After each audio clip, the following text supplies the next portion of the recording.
All right, you guys. Hey, welcome back to my channel. My name is Tatiana and I'm the owner of the Stationery Muse. I love to inspire women to go for what they want in their lives, and I'm so excited to be talking with you guys today. I wanted to do a little story time because this video has actually been requested quite a bit for you guys to hear how the Stationery Muse came about. And so I figured I would go ahead and sit down. I promise you guys I will be very open and transparent about my process, but I have to really give you the beginning of it. You know, if you're a real one, you're gonna stick around. I know you will. But one thing I wanted to just point out is that throughout my story, I've always had to kind of overcome a setback and then, set up for the next thing. I've noticed that kind of like a pattern in my life of where something could have really, knocked me down, stopped me from continuing or even wanting to believe in myself. But instead, I chose to use that as fuel to add to my fire, to keep going. And so for that, I am really grateful. And even though there are some things in my life that didn't pan out the way that I pictured them, God had a better plan for me. One that now that I'm living in it, I'm so much happier to see it now. When you're going through, you kind of are just like, okay, why is this happening now? Like what is going on exactly? But to actually now sit here and really think about, okay, like I'm getting ready to tell the story to you guys. It's just kind of crazy to think about. But anyway, that's pretty much it. I just wanted to kind of do a quick little intro before we get into this again. It might be kind of long. Grab your snacks, grab a nice blanket, and really get to know me. I feel like I almost never really talk about my personal story on here. And so it's really going to be a lot of my personal journey mentally, and then how I was able to turn that into the business that you guys see today. So let's get into it. Change is crazy, yeah. Change is crazy, yeah. I will always love you.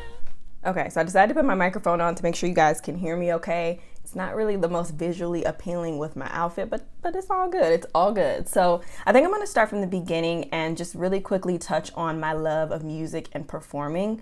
Since I was very, very young, I'm not sure what age it was, but I remember my grandmother, she got me a piano for Christmas one year. I want to say I was maybe like around 7 or 8. And I started teaching myself how to play on the piano. Prior to that, I had already been into music. I was playing violin.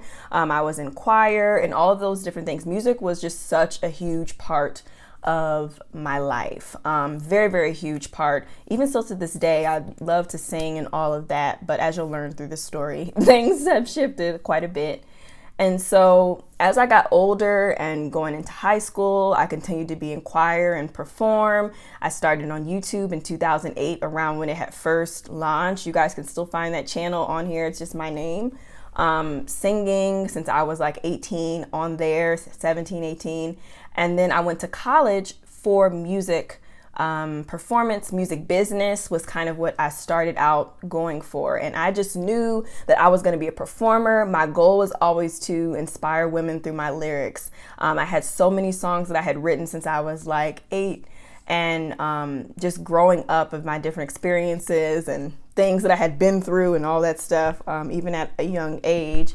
And I'm telling you guys all of this just to say that like my mind was completely set on being in the music industry. I'm going to be a performer, point blank, period. And I'm super close with my family. So going away to college was very scary for me because I had never been away from them. And I only went to college 2 hours away. If you guys are familiar, so I'm originally from Cleveland, Ohio, and I went to college in Columbus, Ohio, to Capital University. And I went for it was music business, I think, was my original thing. So I think I had maybe been in college for, at this point, maybe like a week or two. And I remember I called my grandmother. I was crying.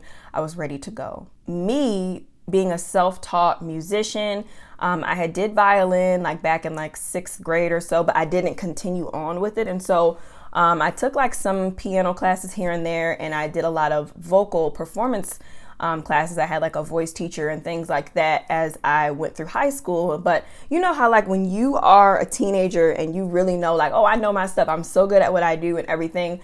But then when I got placed with all of these other kids that also were knowing what they were doing as well, and if not better than me, freaking like Beethoven's in here and all this stuff. And here I am, like this little self-taught musician coming in, and I know how to sing, you know, I can carry a tune, but I don't know anything about opera. And, you know, it was just so much.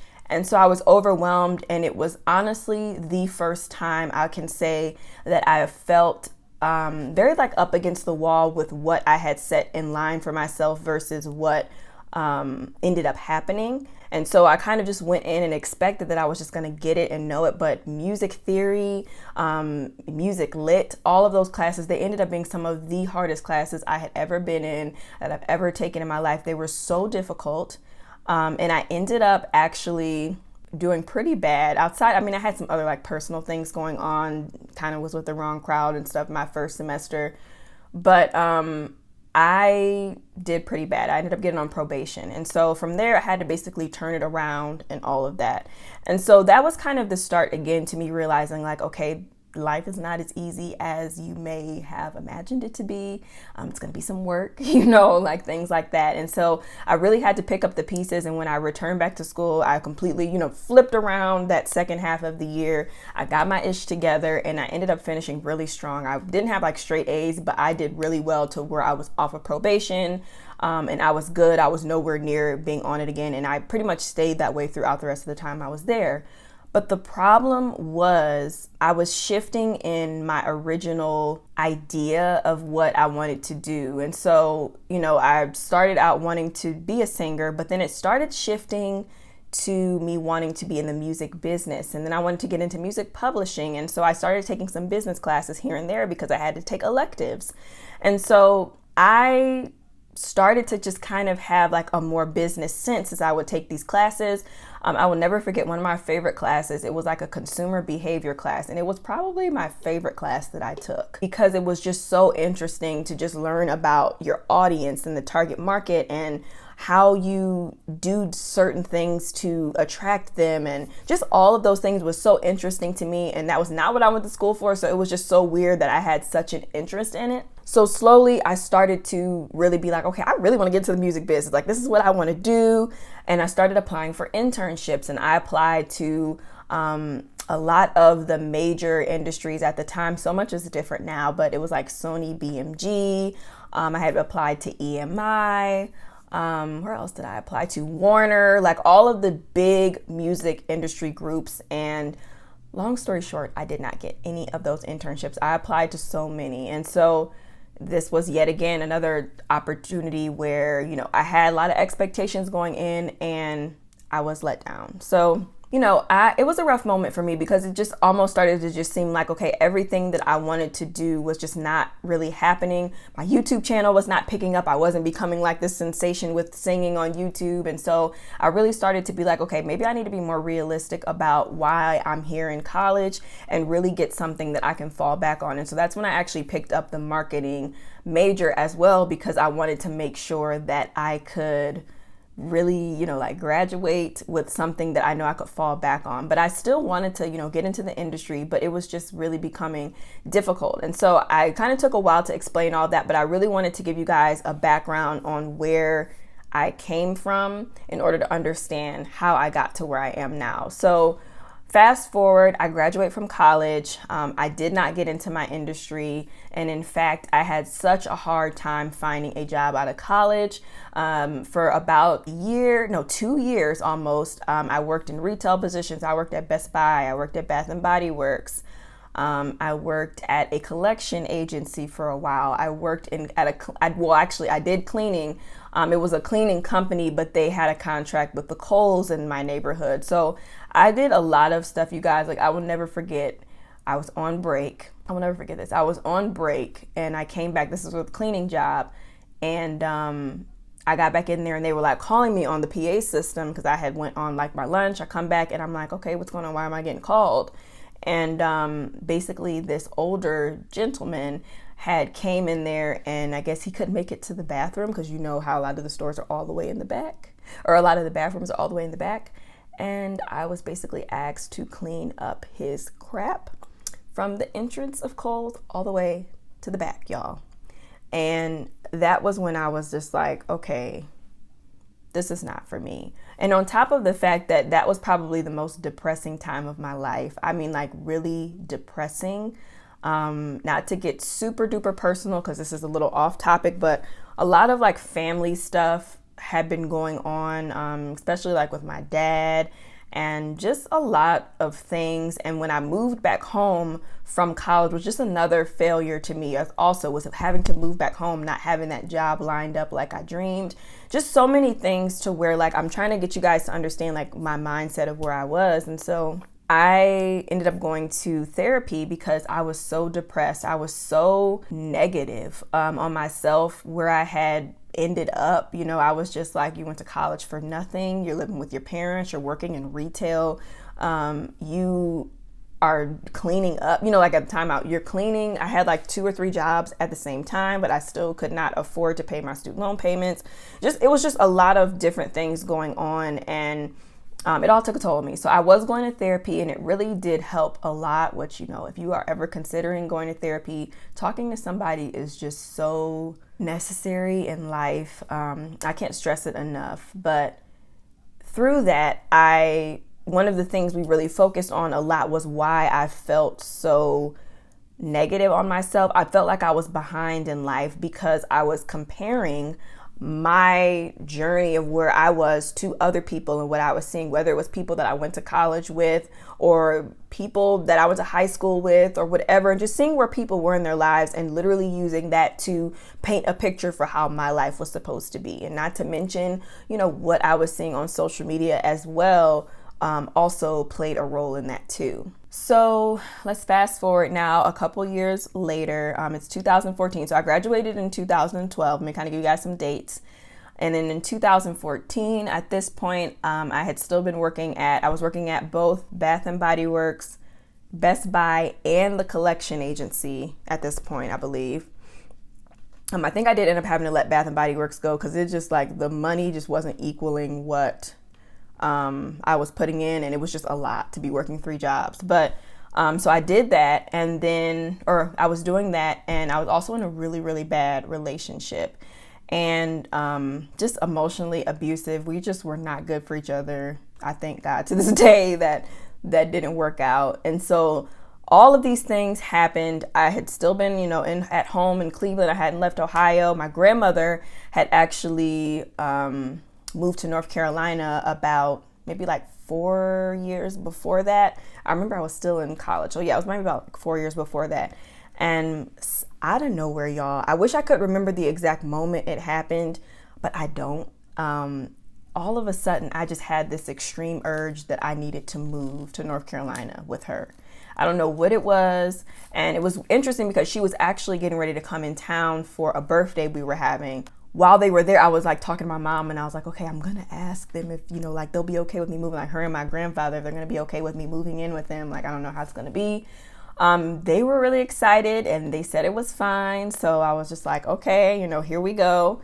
I ended the relationship that I was in, and I just kind of it was kind of one of those situations where I really didn't have anything holding me back other than just, of course, my family and friends. But I was just like, I need to make a decision to change my life because I'm just not going down the path that I want.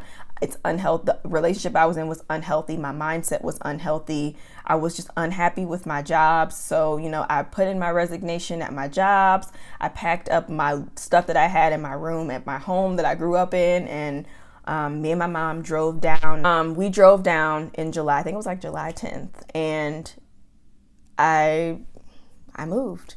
And from there, I still struggled, you guys. Like, this is not one of those stories where it just picks up all of a sudden. But I promise you're going to get to the Stationery Muse stuff. I just really want to give you a little bit of an insight to my past because I never really talk about my personal life that much. And so I moved there, and I applied, and I applied, and I applied. And I was still in that negative space. I kind of, you know, dibbled and dabbled in trying to start like a natural hair channel because I had been on my natural hair journey and was transitioning and all this. Well, at that point, I was no longer transitioning, but sharing that didn't really work. I really didn't love it. I tried to blog. You know, I started doing blogging, and I really enjoyed that. People seemed to enjoy it because I would like share it on Facebook. But again, it just really wasn't something that really fit with me. And so I ended up getting a job as an administrative assistant at a university. And it was not what I wanted to do, y'all. The money was not what I wanted to be making to be a college graduate. But I was like, you know what?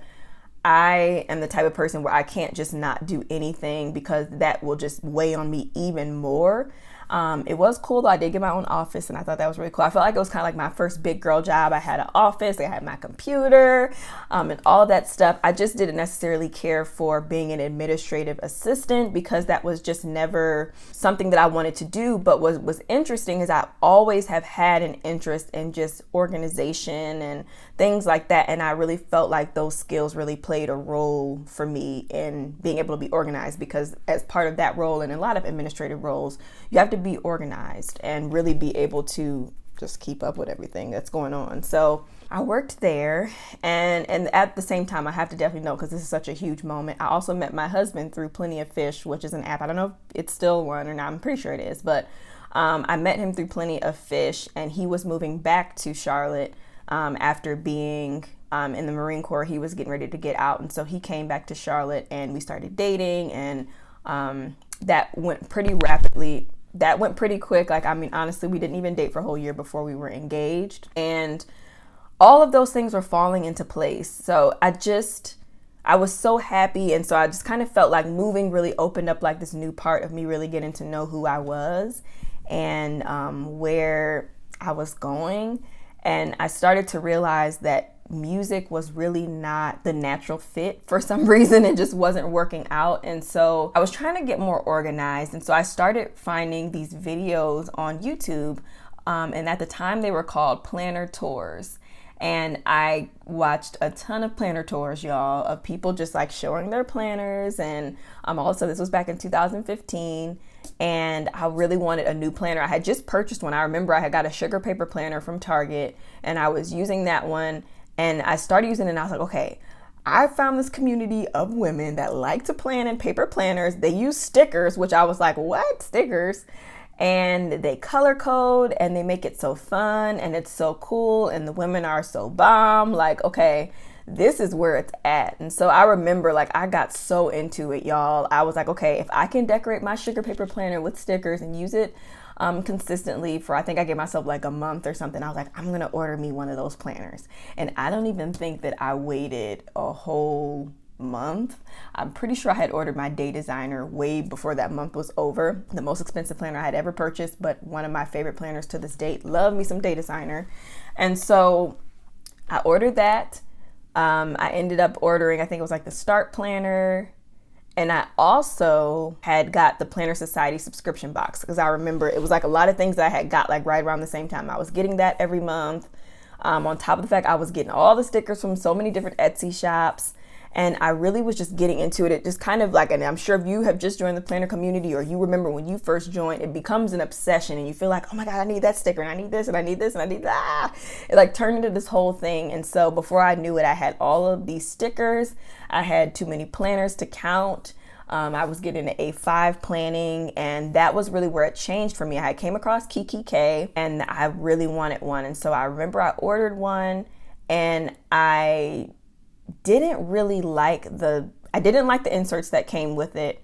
And I had looked online, and I didn't really see anything that I liked insert wise for me. And so I still don't know exactly how like this mindset shift happened for me, but I kind of in the back of my head wanted to start my own business and make inserts. And so kind of plant that seed. But in the meantime, I was like, okay, I need to be making some extra money. I was not making that much money at my job, like literally next to nothing. I'm like, okay, if I ever want to move out of my grandmother's house, if I ever want to do anything, I need to make some more money. And so I decided that I wanted to start my own business for the first time ever, y'all. I admitted to myself, like, okay, you actually have a lot of business savvy. You are very creative in other routes other than just music and singing. So I actually started a photography business first. I started Tatiana Muse Photography in 2015, and I was doing newborn and children photography in the Charlotte area. I started with a lot of people that I work with, and then I did end up getting like word of mouth and referrals, and I ended up doing like headshots, and it actually ended up doing pretty well, and I did it all the way up until we moved from there. So for about like 3 years, but well, no, 2 years. So it was very interesting. And so I did that. I invested in, I'll never forget, I invested in Thrive Photographer, or was it Thrive Photographer? No, the Thriving Photographer with Leah Remillet. And I took that course. That was the most I'd ever spent, and the first of many times I would invest in my entrepreneurial journey. And I learned so much from that. And it's something that I still carry with me in everything, because it just kind of started it all. And I started my business. And so I really did well with that for a while. I was making my little extra money on the side. And it was funny because I had always been interested in photography, but it was never at the forefront, you know. It was just something that I kind of did for fun. I would take my cute little MySpace pictures, or I would take like a cute picture for my profile pic on Facebook and different things like that. But it really didn't become a true love of mine until I decided to start that business. So that was kind of how all of that came about. And so I was doing that. And so I really was still having the urge to start my stationery business. So at this point, I mean, it had been almost a year since I was really getting into the whole stationery stuff. Like, I mean, from probably like late 2014 going into late 2015, I was really into it heavily, ordering all of the stuff and everything. And I don't know exactly what clicked for me the most. I was actually just talking to my husband before I started filming, and he was like, yeah, I remember you told me about it on a drive back from Ohio. We were visiting my mom, and he said that I mentioned I wanted to do it. I don't remember that, but I do remember that it was on my mind a lot. I had started like doing research about how to start your own Etsy shop, and I started to just look into the possibility. I didn't really have any graphic design experience other than like I would just make graphics. Literally, y'all, the graphics, I used to make graphics for people all the time. Like my best friend, she would ask me to make like invitations for her and stuff, but I was just doing it in Pages, like the Word version of the Mac version of Word. I would make my stuff in Pages. And I would make myself, like when I was doing my blog for a little bit, I made myself a blog planner. So I was doing these things, but I didn't really realize like, okay, you're already kind of doing it. Maybe you can kind of shift the program you're using or something like that. And so basically, I just continued to research it. I watched a couple people online, and I feel like at the time there really was not as many resources, even on YouTube, about this as there are now. Anyway, I decided to start my business, and I will never forget, I wrote it down for my 2016 power sheets. Well, it was 2015, but it was for the new year. And I wrote, start the Stationery Muse, y'all. And so from there, the Stationery Muse began. And it's crazy because I started on Etsy, and the whole like first part of that year, I really just took my time to research how I was going to do everything.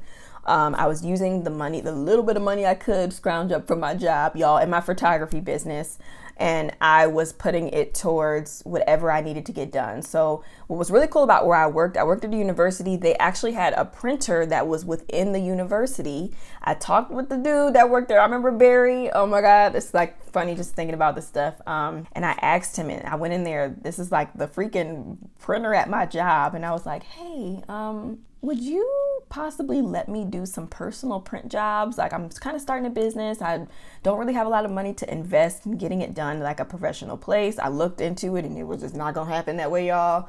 And I didn't have the kind of printer that I would need to do it myself. And so I was just like, is there any way I can do it here? And then he told me the pricing, y'all. Like, it was so dirt cheap. I cannot remember. It was like 4 cents a print, and I think color was like maybe 10 cents a print. It was something unheard of. Like, if you ever priced getting a print job done, even at like Office Depot or something, they'd be charging. So anyway, it worked out. I was able to get my stuff printed. And so I started taking a course on Udemy. It was an intro to Illustrator course. I also took one on InDesign, 2 of my absolutely favorite programs. Love them so much.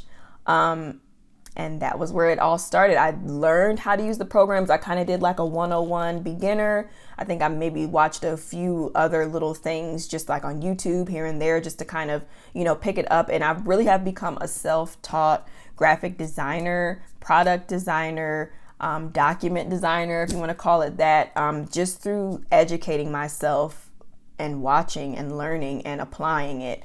And so I ended up creating my A5 planner inserts. I will never forget, I had what I called, it was the 2 daily.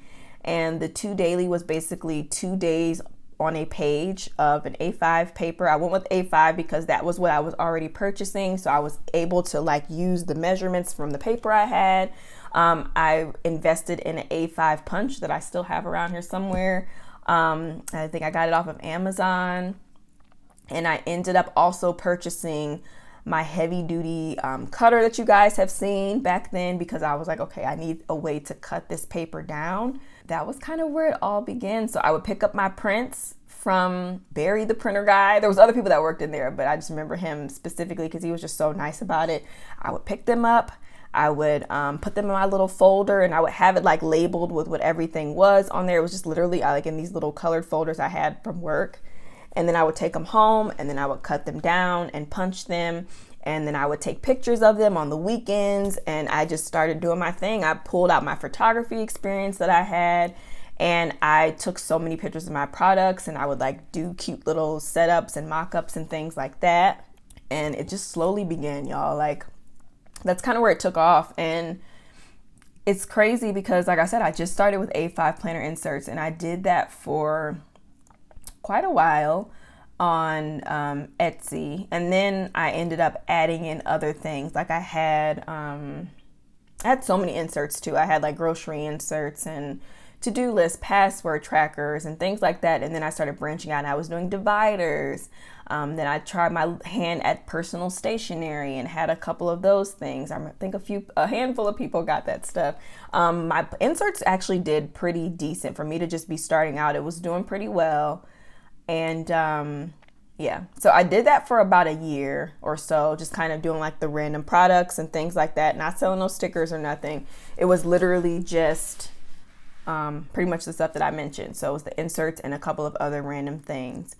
And so it was about a year after I had been in business for a while. Like I could probably scroll back on my Instagram and literally look at the transition of how everything happened. So much happened within that like time frame, but I was working at the university. It got to a point where I was like, okay, I need another job that's going to pay me a little bit more money because I just was not making enough at my job. And so the opportunity came for me to apply somewhere else. So I did. And at this point I had been at my previous job for like almost 3 years. And so I ended up getting this new job.